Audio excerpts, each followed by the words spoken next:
Teochew Png Kuih.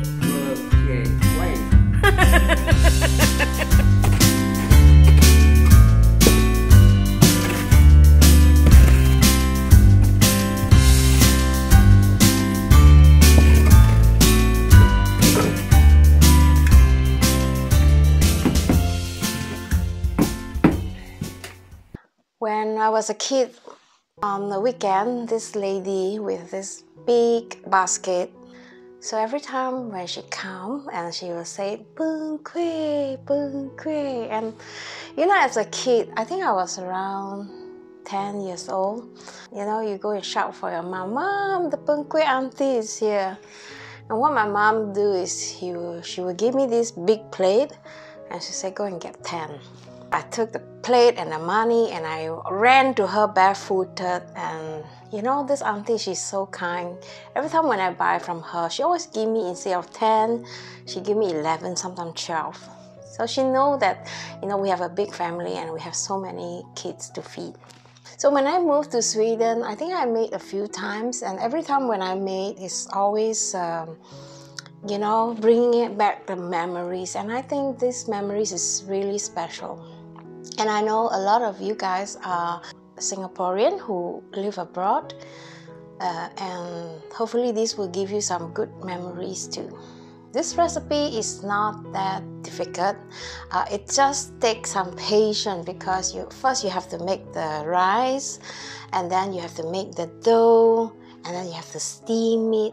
And then after that, if you like, you can fry it like I did in this recipe. I'm going to show you step by step how to do this. And let's start off with the rice.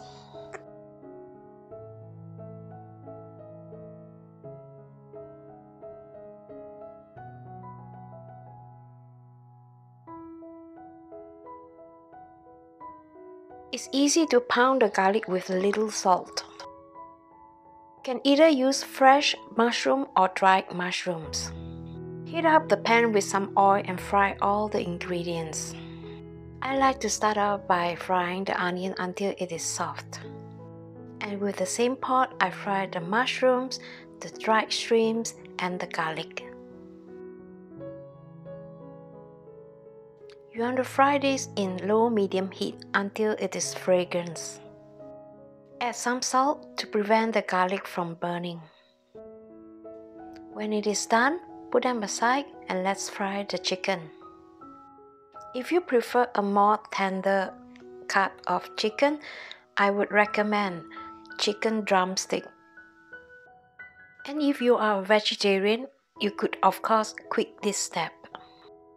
By the way, did you know that in Singapore, a lot of vegetarian people love this dish? Now, let's fry the rice. With the same pan, a little bit of oil and some garlic. You want to fragrance the rice. I'm using chicken stalks in this case because I find that it is more flavors compared to just water. Next, add the dark soya for coloring, light soya for the taste, and some sesame seed oil. Some white pepper. If it's too dry, add a little bit more water or stalks. Steam the rice with a steamer and top it up with all the ingredients you prepared earlier. I usually like to eat them as it is after steaming, and since it's too much, I'll keep some to make my Png Kuih later on. I love eating this with some cilantro and some sriracha and maybe some logama chili sauce. Check out the video description if you need some of the ingredients used here. And don't forget to keep half of the portion for your Png Kuih later. Make the dough in a bowl, add some water and some natural coloring. I've divided the flour into two, and this is the cold dough. When they are nicely mixed, set aside and warm up the other portions. Make sure you boil the remaining mixture in a microwave-proof container. When it is at its boiling point, pour them to the remaining flour. Use a spoon to mix well, as you know the liquid are quite hot. Put both dough in a bigger bowl so that you can mix them together. Wear a glove, as you know the other warm dough may be too hot to handle. If the dough sticks to the side, pour some oil so that it will not stick. When it is soft and smooth, it is ready. Try and do them immediately after because the dough will start to dry out if you leave it on for too long. Grab a ping pong size dough and then roll it with some flour. This will prevent the dough from sticking inside the mold. Put a generous amount of filling and start by shaping this like a heart shape.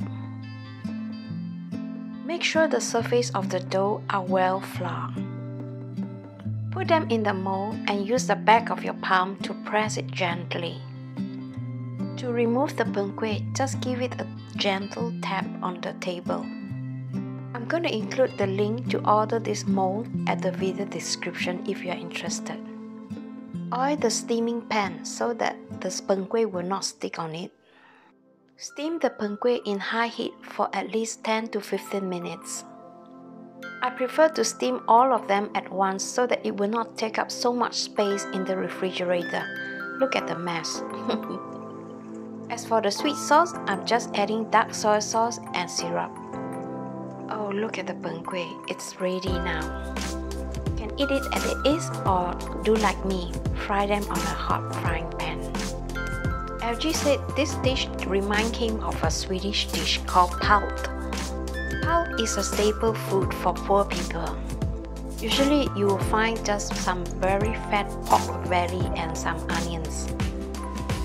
Wow, yummy! Look, the png kuih is now ready to be eaten. And maybe you wonder why pink in color, right? This kuih is actually invented by the Teochew people, and the Teochew people are usually quite pantang. It means very superstitious. Teochew people, you notice they like everything red, just like in Sweden, Christmas. See what the sweet thing about the Teochew Kuih. Kueh. Teochew Kuih. Kueh. Teo. Yo. Teo. Teo. Chew. Chu. Kuih. Kueh. Teochew Kuih. Kueh. Bob. Swedish eat the Teochew Kuih. How is it? Good. Very good, eh? See, he likes it with the sweet chili.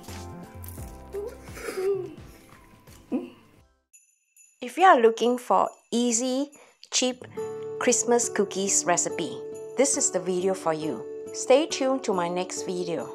These cookies are fast to make and it is perfect as a Christmas gift. And also some of the things we do during this month. And share with you my experience on the traditional Swedish Christmas traditions. And if you need more Christmas recipe, don't forget to check out my Christmas playlist. You should find the recipe and the links to those items used in this video. Thank you so much for watching, and I hope to see you in my next video. Take good care. Bye bye.